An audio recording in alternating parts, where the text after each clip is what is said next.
Welcome. This is how to make your Valorant profile public in Tracker.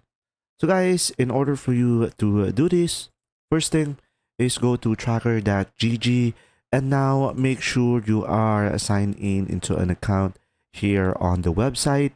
And now over here, you could just simply go ahead and select a Valorant on the list of games over here. Now, once you have done that, you will have an option over here, sign in with Riot ID. So you could just simply select that, sign in. And now from here, guys, you could just simply sign in into your Riot Games account. So go ahead and sign in. Now, once you are signed in, you will have an option over here that you will give an authorize to the tracker network. So select authorize.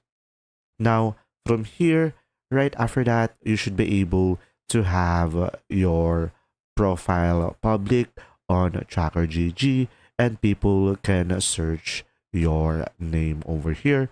And that's simply about it. I hope this video helped you understand more. If you do, leave a like. Thanks for watching.